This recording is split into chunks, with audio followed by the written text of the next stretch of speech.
पहले अपने first question को ध्यान से देखो आप, इसमें क्या दिया हुआ है, क्या प्रूफ करना है, पहले इसको देखो।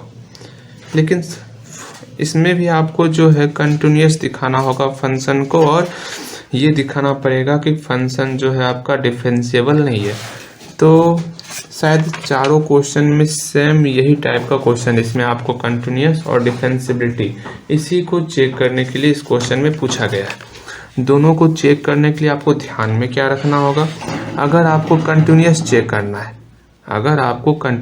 करना है, और आपके पास कोई फंक्शन दिया हुआ है और बोला जाए कि बताओ भाई ये कंटिन्यूअस है कि नहीं एट 0 पॉइंट पर, तो हम लोग 0 पॉइंट पर पहले फंक्शनल वैल्यू निकालेंगे। अगर ये बराबर हो गया, किसके बराबर, जब हम लोग इस फंक्शन में x और y को 0 के करीब ले जाएंगे। f(x, y) में x, y को कहाँ ले जाना है, 0 के करीब ले जाना है।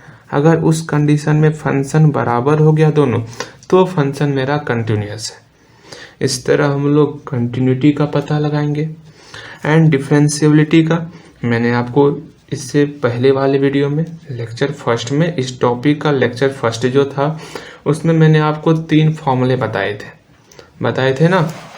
वो फॉर्मूला क्या था, पहला फॉर्मूला, अगर फंक्शन डिफरेंशिएबल हो, अगर फंक्शन मेरा डिफरेंशिएबल दिया हुआ है, कोई फंक्शन किसी पॉइंट 0 पर, उस कंडीशन में मेरा फॉर्मूला हुआ करता था इस 0 पर फंक्शनल वैल्यू और इसका पड़ोसी क्या 0 + h और 0 + k, इस पर फंक्शनल वैल्यू।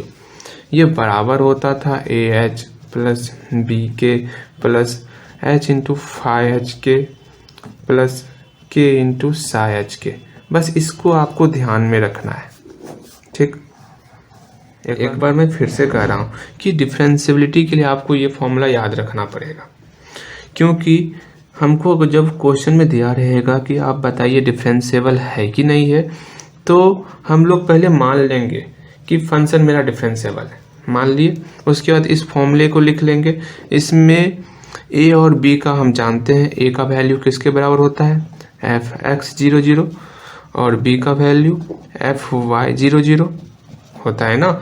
मतलब फंक्शन का partial derivative with respect to x at a point 0 and b का वैल्यू फंक्शन का f(x, y) का partial derivative with respect to y at a point 0। अच्छा, ये सारी बातें हटाओ, अपने हम क्वेश्चन पर आते हैं, ठीक है। मेरा पहला क्वेश्चन कहा गया है, हमको इसमें दिया हुआ है, क्या दिया हुआ है कि कोई फंक्शन f(x, y) हमको दिया हुआ है, वो फॉर्म है xy/√x² + y²। ये हमको दिया हुआ है, और ये कब होगा, जब x और y 0 के बराबर नहीं हो। एंड अगर x और y 0 के बराबर हो गया, तब फंक्शन का वैल्यू 0 होगा। ये हमको दिया हुआ है, तो हमको दिखाना है कि ये फंक्शन जो है कंटिन्यूअस है, ये फंक्शन कंटिन्यूअस है, ऐसा हमको दिखाना है। उसके बाद हमको ये भी दिखाना है कि ये फंक्शन नॉट डिफरेंशिएबल है। तो इसको दिखाने के लिए सर्वप्रथम हमको ये वैल्यू निकालना पड़ेगा, पार्शियल डेरिवेटिव। वैसे क्वेश्चन में यहाँ पहले से ही कह दिया गया है कि बताइए इसमें पार्शियल डेरिवेटिव एग्जिस्ट कर रहा है कि नहीं कर रहा है, ये चेक करना है। यहाँ पहले दे दिया गया है, अगर नहीं भी दिया जाए ना ये पार्शियल डेरिवेटिव, तो डिफरेंशिएबल अगर सिर्फ दिया जाए तो हमको पार्शियल डेरिवेटिव निकालना ही है, ठीक है। वैसे भी एट 0 पॉइंट पर सारा कुछ निकालना है। तो डिफरेंशिएबिलिटी चेक करने के लिए हम लोग पार्शियल डेरिवेटिव निकालेंगे विथ रिस्पेक्ट टू x एंड विथ रिस्पेक्ट टू y, ठीक है। तो फर्स्ट ऑफ ऑल हम लोग अपने कंटिन्यूअस पर ध्यान देते हैं। मेरा कंटिन्यूअस में क्या करना था, फॉर कंटिन्यूटी में सर्वप्रथम हमको f(0) का वैल्यू निकालेंगे। वैसे तो दिया हुआ ही f(0) का वैल्यू 0। सेकेंड, इस f(x, y) में x, y को 0 के करीब ले जाएंगे। f(x, y) में x और y को 0 के करीब ले जाना है। चलो, f(x, y) का वैल्यू दिया हुआ है, उसको लिख लो। यहाँ y का वैल्यू हम लोग पुट कर देते हैं mx, y equal to mx, putting y equal to mx। ऐसा पुट करने पर बस ध्यान रखना है, जैसे ही ये वैल्यू पुट करें ना तो नीचे में एक्स स्क्वायर का टर्म हट जाना चाहिए, because x tends to 0 put करेंगे, अगर नहीं हटेगा तो इन्फिनिटी हो जाएगा, इसलिए उसको ध्यान में रख करके पुट करना है। तो y equal to mx put किए तो x mx बटे root under x square plus y की जगह mx, तो mx का whole square m square x square. यहाँ लिमिट, अब देखो y का टर्म नहीं है तो सिर्फ x टेंस टू 0। अब ध्यान से समझना है भाई, ठीक।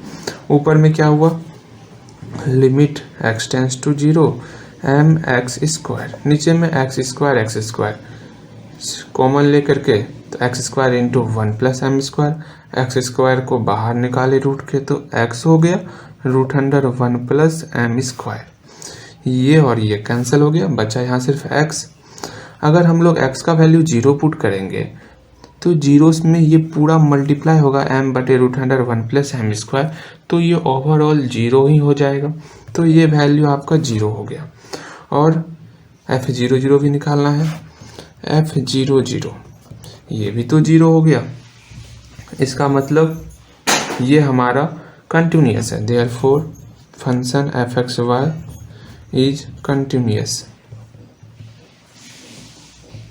एंड अब डिफरेंशियबिलिटी चेक करना है। वैसे ये हमको प्रूव करना ये डिफरेंशिएबल नहीं है, तो हम लोग मान लेंगे फॉर डिफरेंशियबिलिटी, यही बनाते हैं, देखो ध्यान पूर्वक।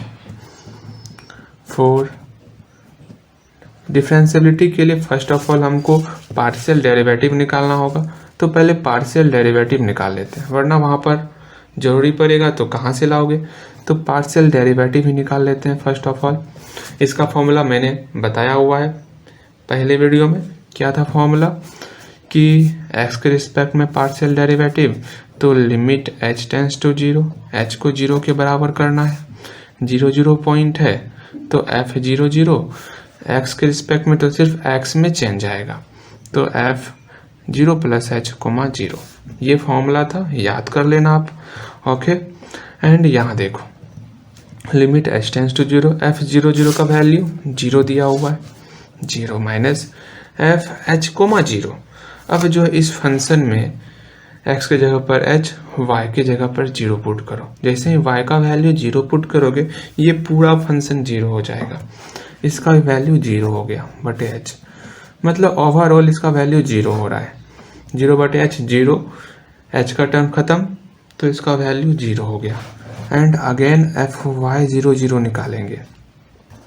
Formula limit k tends to 0 बटे के पॉइंट f00, बट y है तो सिर्फ y का वैल्यू चेंज होगा, that is f0,0 plus k। अब देखो सबका वैल्यू देखो, ठीक, यहाँ f00 का वैल्यू 0 एंड 0,k, तो x का वैल्यू 0 पुट करेंगे, ये पूरा 0 हो जाएगा, तो 0 इंटू k, तो ये भी आपको ओवरऑल 0 ही हो गया।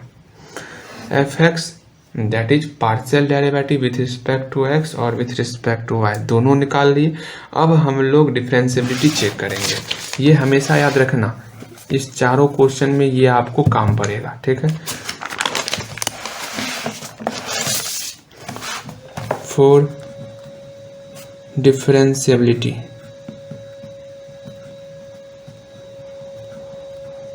अब डिफरेंशियबिलिटी चेक करना है तो फॉर्मूला हम लोग मान लेते हैं, इफ फंक्शन इज डिफरेंशिएबल।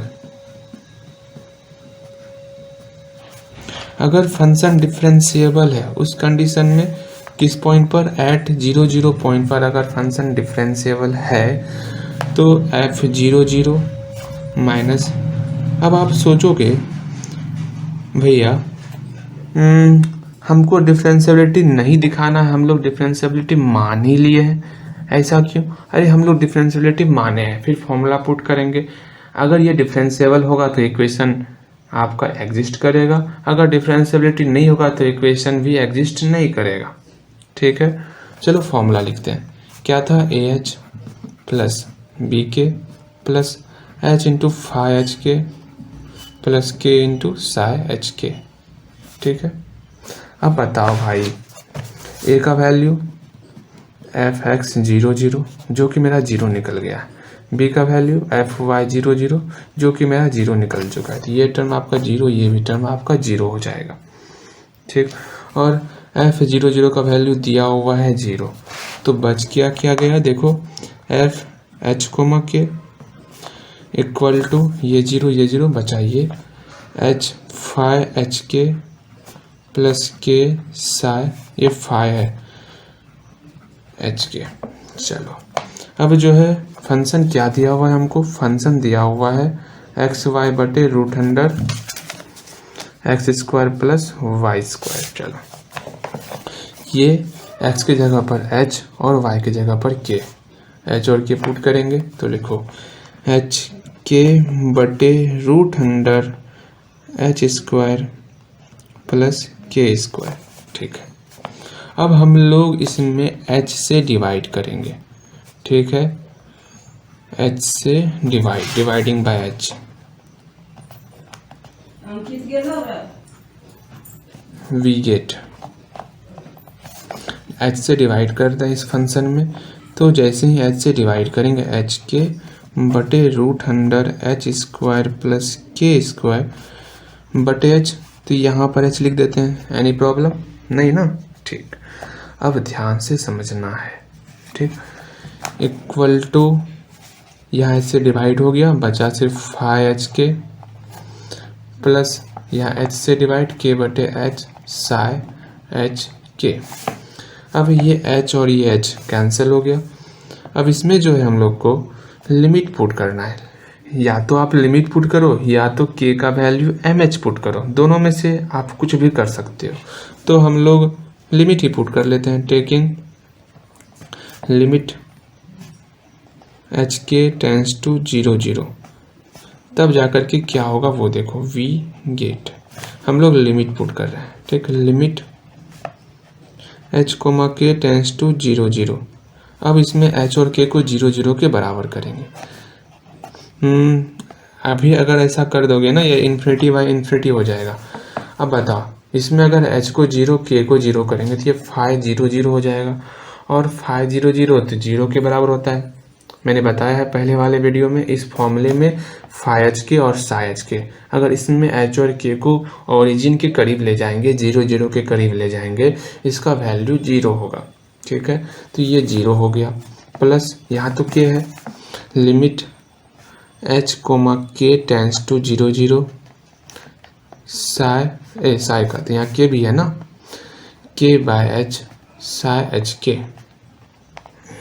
अब हम लोग के के बदले में एम एच पुट करेंगे, पुटिंग बस सब में इसी तरह करना है आपका सारा क्वेश्चन सॉल्व। ये क्वेश्चन कंप्लीट है आपका। Putting k equal to m h put करो, देखो क्या होता है। यहाँ के जगह पर एम एच पुट किए बटे रूट अंडर एच स्क्वायर पहले से है plus m square h square. अब तो यहाँ पर के नहीं बचा, तो limit h tends to 0 equal to, यहाँ पर देखो के की जगह पर एम एच बटे h psi h comma m h limit. अब तो यहाँ पर सिर्फ h का फॉर्म है, तो लिमिट h टेंस टू 0, ठीक है। एंड यहाँ से एच स्क्वायर कॉमन लेंगे और एच स्क्वायर को बाहर निकालेंगे, तो क्या होगा, बाहर h आ गया, रूट से बाहर आया है, root under 1 plus m square, जो जैसे है उसको वैसे रहने दो, ठीक। ये h और ये h कैंसिल, यहाँ भी h cancel, limit h tends to 0 psi 0 comma 0 कहते हैं h कोमा एम एच। अच्छा, अगर h का वैल्यू 0 पुट कर देंगे तो ये साई 0 0 हो जाएगा, जिसका वैल्यू 0 होगा, ये तो 0 हो गया। एंड यहाँ पर h का टर्म तो कट गया ना, सिर्फ m बटे root under 1 plus m square बचा। जब h ही नहीं है तो 0 कहाँ पुट करेंगे, तो ये आपका फॉर्म आ गया m बटे root under 1 plus m square, ठीक है। अब देखो ये आपका इक्वेशन सेटिस्फाई नहीं करेगा, क्योंकि m मेरा आर्बिट्रेरी नंबर है। जब हम लोग k equal to m h put किए थे, यहाँ पर m कांस्टेंट नहीं था, m कोई भी आर्बिट्रेरी नंबर था। मतलब m के डिफरेंट वैल्यू के लिए फॉर ऑल m का जितना भी वैल्यू है सभी वैल्यू के लिए सेटिस्फाई नहीं करेगा, सिर्फ एक वैल्यू के लिए सेटिस्फाई करेगा, वो है 0। तो ये फॉर ऑल m के लिए सेटिस्फाई नहीं कर रहा है, इसलिए which is not true for all m, which is not true for all m, सभी m की वैल्यू के लिए ये सही नहीं है। Therefore fxy is not differentiable, जो हमको प्रूव करना था। देयरफॉर ये क्वेश्चन कंप्लीट। अब हम लोग सेकेंड क्वेश्चन को देखेंगे। सेकेंड क्वेश्चन क्या है हम लोग का,